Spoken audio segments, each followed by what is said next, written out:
Hello student, आज के video में हम देख रहे हैं product of vectors. Product of vectors में हम देखते हैं, फर्स्ट हम देखेंगे अगर किसी भी स्केलर को वेक्टर के साथ मल्टीप्लाई करते हैं तो हमें हमेशा वेक्टर ही मिलता है, लेकिन अगर हम दो वेक्टर को मल्टीप्लाई करें तो उनका प्रोडक्ट वेक्टर भी आ सकता है और स्केलर भी आ सकता है। आज के वीडियो में हम देखेंगे। चलो तो आज के वीडियो को स्टार्ट करते हैं। My name is Jalindar Kuile and welcome to my YouTube channel physics study में। चलो तो हम देखेंगे यहाँ पे तीन कंडीशन कौन सी। फर्स्ट कंडीशन कि अगर हम स्केलर को वेक्टर के साथ मल्टीप्लाई करें तो इनका प्रोडक्ट हमेशा वेक्टर ही आता है, आपको याद रखना है। ऑलवेज या हमेशा क्या आता है, वेक्टर आता है। एग्जांपल अगर हम बात करें एक मास है, एक स्केलर क्वांटिटी है, कौन सा, मास। अब मास को हम एक एक्सलरेशन दे तो इन दोनों का प्रोडक्ट जो होगा इसको कहेंगे फोर्स। फोर्स क्या होगा, मास इंटू एक्सलरेशन, जो हमेशा क्या होता है, वेक्टर होता है। इससे अच्छा एग्जांपल कंसीडर करो एक वेक्टर ए वेक्टर, इसको हम कहेंगे 3i cap plus 4j cap plus 5k cap, क्या है, ए वेक्टर है। और दूसरा हम करते हैं स्केलर प्रोडक्ट, समझो x इज इक्वल्स टू 3 और हमें क्या करना है, इन दोनों का मल्टीप्लिकेशन करना है। तो x ए वेक्टर क्या होगा, आप 3 से सिंपली मल्टीप्लाई करोगे, 3 3 जा 9i कैप, 3 4 जा 12j कैप और 3 5 जा कितना होगा, 15k कैप। करेक्ट है, ये होगा स्केलर मल्टीप्लाई बाय वेक्टर। यह हमेशा क्या आएगा, वेक्टर ही आएगा। कंडीशन नंबर 2, जब हम क्या करें, वेक्टर को वेक्टर के साथ मल्टीप्लाई करें, वेक्टर मल्टीप्लाई बाय वेक्टर, तब यहाँ पे पॉसिबिलिटी बनती है दो कि एक तो हमें गिवन जो इनका रिजल्टेंट वेक्टर ये होगा वो क्या मिल सकता है, स्केलर मिलेगा, नहीं तो फिर वेक्टर मिलेगा। आप बोलोगे सर दो वेक्टर का प्रोडक्ट स्केलर होता है क्या, यस होता है। हमने वर्क डन छोटे क्लास में पढ़ा है, 9th 10th में हमको एक कंसेप्ट था वर्क डन। वर्क डन क्या था, वर्क डन का फार्मूला आपको पता है, ये क्या होता है, फोर्स इंटू डिस्प्लेसमेंट होता है।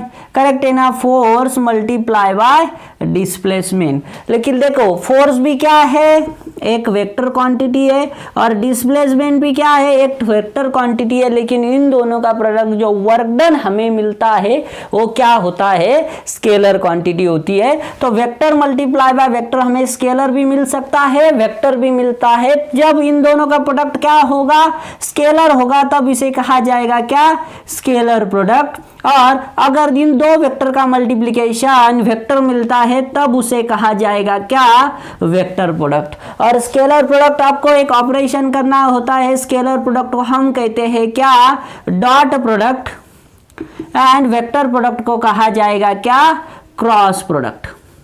मतलब क्या, अगर डॉट प्रोडक्ट है तो ए वेक्टर डॉट बी वेक्टर इस तरह से दिखाया जाएगा, और क्रॉस प्रोडक्ट है तो हम दिखाएंगे ए वेक्टर क्रॉस बी वेक्टर। ये जो ये यहाँ पे डॉट दिखाया जा रहा है तो नहीं तो यहाँ पे क्रॉस दिखाया जा रहा है, ये क्या है, एक पर्टिकुलर ऑपरेशन होता है, ये हम आगे ही देखेंगे।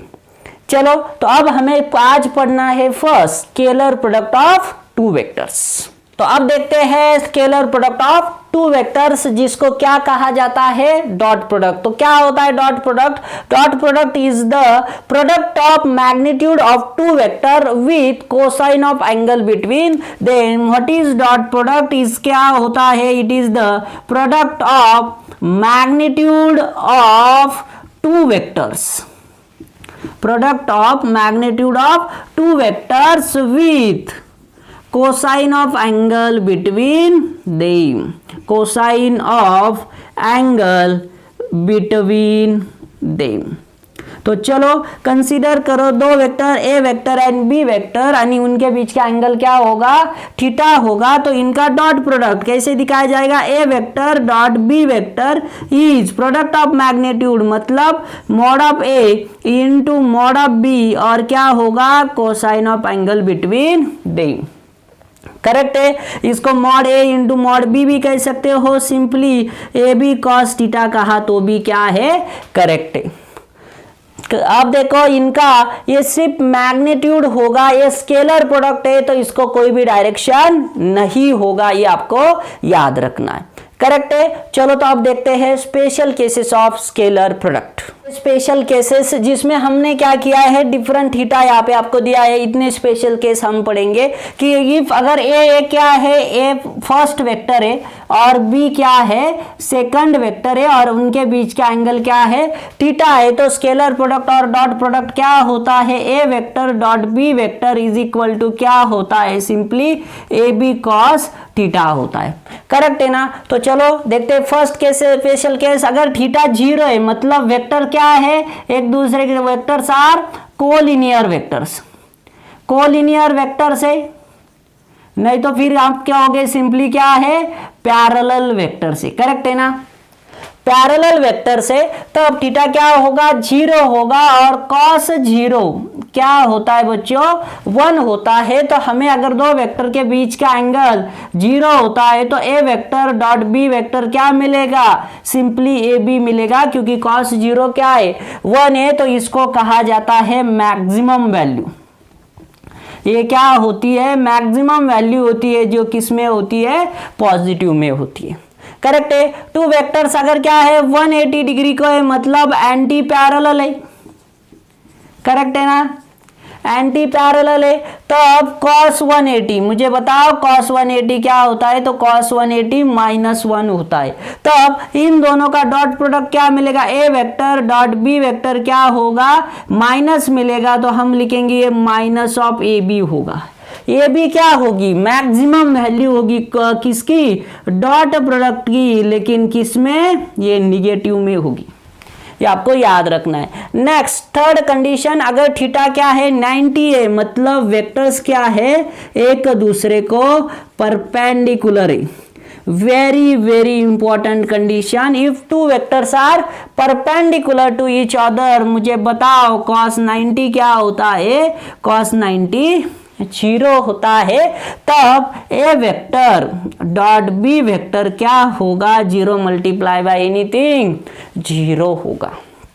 और ये आपकी मिनिमम वैल्यू होगी। मिनिमम वैल्यू कितनी होती है, तो मिनिमम वैल्यू 0 होती है जब दो वेक्टर एक दूसरे को क्या हो, परपेंडिकुलर हो। अगर आपने यूनिट वेक्टर देखा होगा तो आई वेक्टर जे को परपेंडिकुलर होता है, जे वेक्टर के को परपेंडिकुलर होता है, तब उनका अगर हम डॉट प्रोडक्ट कैलकुलेट करेंगे तो हमें क्या मिलेगा, 0 मिलेगा। मतलब आई वेक्टर डॉट जे वेक्टर चीज equal to J vector dot k vector, नहीं तो फिर के वेक्टर डॉट आई वेक्टर क्या होगा, 0 होगा। जब दो वेक्टर एक दूसरे को परपेंडिकुलर होंगे तब उनका डॉट प्रोडक्ट क्या होगा, 0 होगा। प्रॉपर्टीज में फिर से पढ़ते हैं हम ये, लेकिन यहाँ पे आपको याद रखना है। नेक्स्ट, अगर थीटा लेस देन 90 है, लेस देन 90 मतलब क्या है, थीटा क्या है, एक्यूट एंगल है।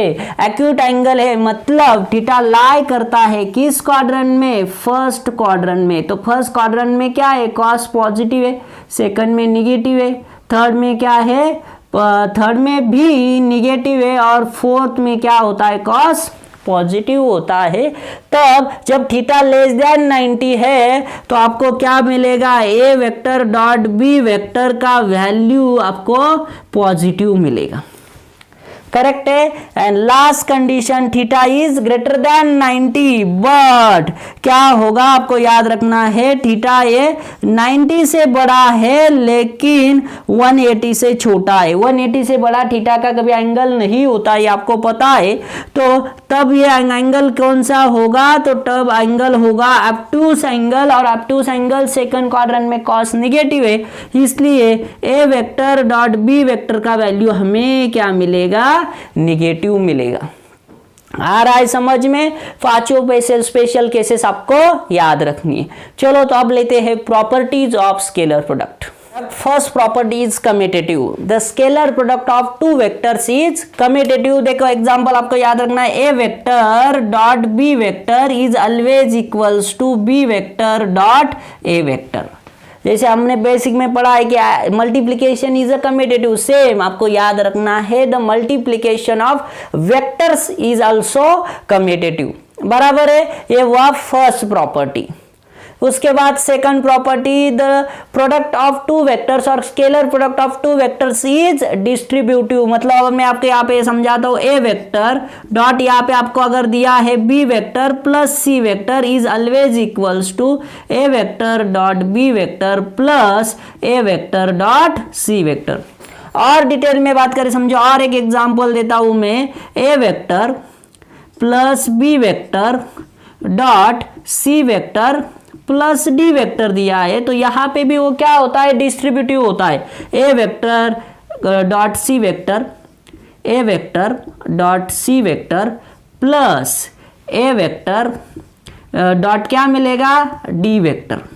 ए ने दोनों को मल्टीप्लाई कर लिया अब बी से, तो फिर से क्या आएगा, plus B vector dot C vector plus क्या मिलेगा, B vector dot D vector. तो हम क्या कहते हैं, द प्रोडक्ट और scalar product of two vector is distributive. उसके बाद मैक्सिमम वैल्यू, तो मैक्सिमम वैल्यू कब मिलेगी, if two vectors are parallel. Parallel है, नहीं तो फिर हम कहेंगे टू वेक्टर्स आर कोलिनियर है, तो हमें क्या मिलती है, मैक्सिमम वैल्यू मिलती है। मतलब जब थीटा की वैल्यू क्या है, 0 है, और जब थीटा की वैल्यू 0 होती है तो cos 0 हमें मैक्सिमम मिलता है, और वो कितना होता है, 1 होता है। ये आपको याद रखना है। अब इसका आप याद रखोगे तो इसकी वैल्यू क्या मिलेगी, मैक्सिमम मिलेगी। उसके बाद मिनिमम वैल्यू, तो मिनिमम वैल्यू कहाँ पे मिलेगी, जब वेक्टर क्या होंगे, परपेंडिकुलर होंगे। वेक्टर्स क्या होंगे, परपेंडिकुलर होंगे, मतलब थीटा की वैल्यू कितनी होगी, 90 डिग्री होगी। और आपको पता है cos 90 कितना होता है, 0 होता है। जब दो वेक्टर्स एक दूसरे को परपेंडिकुलर होंगे तो उनका जो डॉट प्रोडक्ट होगा वो क्या होगा, 0 होगा।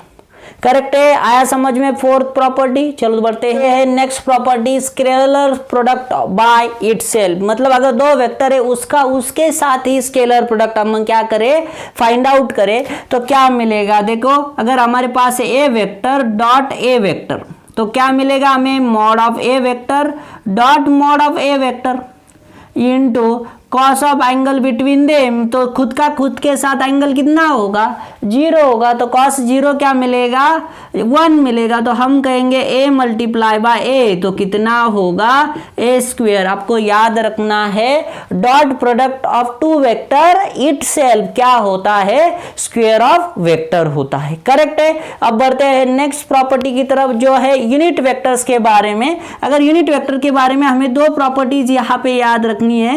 यूनिट वेक्टर का अगर खुद का साथ प्रोडक्ट हो, इटसेल्फ हो, तो क्या होगा, मतलब जैसे इटसेल्फ लिखता हूं मैं यहाँ पे, इटसेल्फ मतलब आई vector dot I vector which is equal to J vector dot J vector, नहीं तो फिर के वेक्टर डॉट के वेक्टर। तो इनका क्या होगा, आई स्क्वेयर जे स्क्वेयर, नहीं तो के square which is equals to क्या होगा, 1 होगा, क्योंकि यूनिट वेक्टर का मैग्नीट्यूड कितना होता है, 1 होता है। 1 का स्क्वेयर भी हमें क्या मिलेगा, 1 मिलेगा। वही अगर फर्क क्या है, एक दूसरे के साथ है, तो यहाँ पे मतलब आई वेक्टर डॉट जे वेक्टर, नहीं तो फिर जे वेक्टर डॉट के वेक्टर, नहीं तो के वेक्टर डॉट आई वेक्टर है, तो उनका डॉट प्रोडक्ट क्या होगा, 0 होगा, बिकॉज उनके बीच का एंगल क्या होगा, 90 डिग्री होगा। दे आर परपेंडिकुलर वेक्टर्स, तो उनके बीच का डॉट प्रोडक्ट जो होगा, स्केलर प्रोडक्ट होगा कितना, 0।